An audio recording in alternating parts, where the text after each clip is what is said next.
Soc Hortèsia Cabrera, tinc 34 anys i soc escriptora, artista, comissària i militant.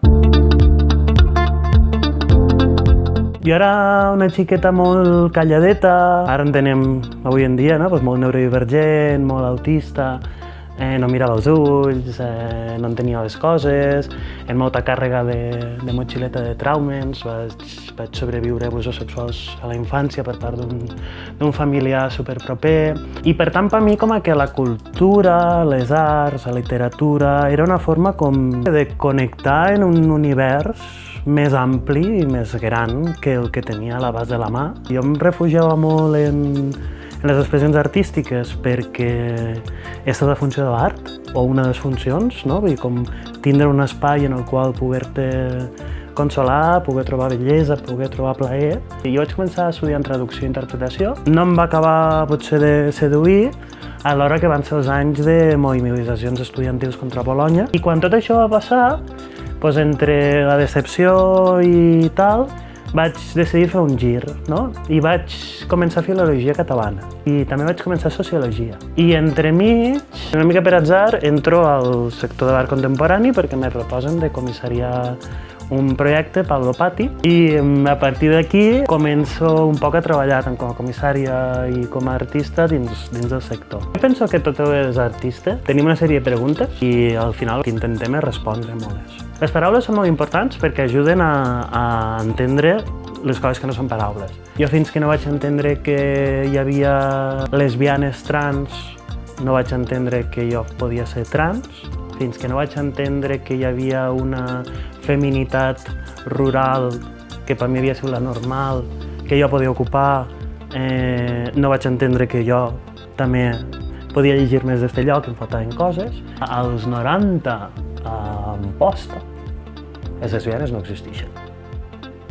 No n'hi ha. Evidentment n'hi ha, però no existeixen, no? Imagina't lesbianes trans o directament persones trans. Jo mai vaig encaixar en una lògica com de masculinitat. Llavors, en un moment donat, estic vivint a València i em començo a relacionar en lesbianes. A poc, vas parlant, te vas relacionant i vas dient... No? I no res, i en un moment donat era com al final pràcticament tothom ho donava per suposat excepte jo mateixa, no? Jo recordo com molt bonic el procés, en realitat. O sigui, evidentment, al moment també ho vius amb més angoixa, no? Perquè hi ha molts de canvis, hi ha una percepció social que canvia molt.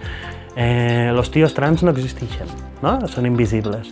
Les ties trans som elefants fluorescents que anem pel carrer. O sigui, la gent mos mira constantment, crida molt l'atenció i, per tant, hi ha un punt com de perdre intimitat, de perdre tranquil·litat i, sobretot, en el cas de les ties trans, de perdre privilegis. O sigui, jo recordo molt feliç el primer moment en què em fico un vestit, el primer moment que em compro una falda, que me vaig comprar lila, de més, però també com molt violent el procés de dir, ostres, que de cop i volta se t'escolta menys, és que de cop i volta se't sexualitza sistemàticament, és que de cop i volta no se't pren seriosament. Crec que és important que les persones que som d'una forma no normativa siguéssim referències i donéssim exemple des d'un lloc de vida, des d'un lloc de plaer, des d'un lloc de xalar, però al mateix temps les dades d'atur, les dades d'assassinats, les dades de suïcidi són les que són, no?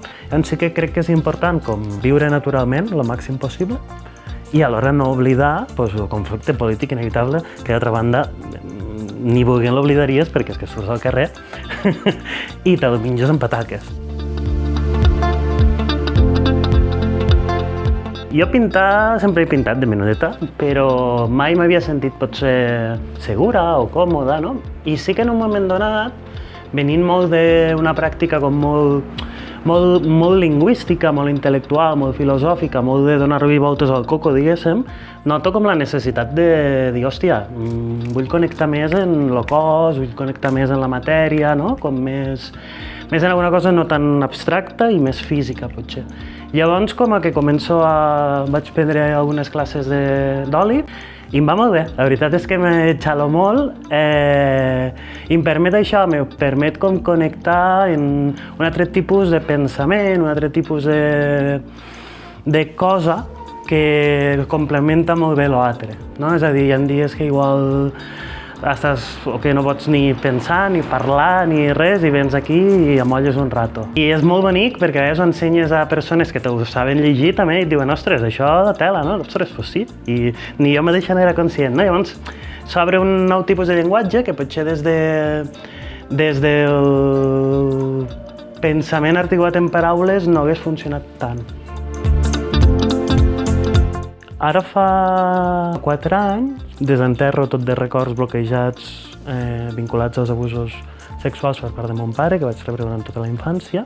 Estem de judicis avui en dia encara. En part entenc la gota final que em feia falta per entendre per què tota aquesta sensibilitat pel dolor, pel patiment, per la injustícia, pel poder, sempre ha estat molt present dins meu. I alhora s'obre una etapa nova, que és com ara que entenc com la meva pròpia geografia personal, també puc no només gestionar aquest dolor, sinó portar-ho més enllà. No sé si deixar-ho enrere, perquè no saps mai si realment podem deixar enrere determinats graus de traumes i violències que han viscut. Si tot va bé, d'aquí uns mesos publicaré una novel·la que es diu Tranquil·litat i bons aliments, que parla d'això, justament. D'estos mesos de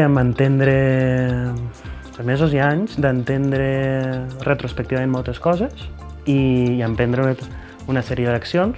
Crec que el dolor, que el patiment, que la injustícia, d'una banda, tenen un puntet de gasolina.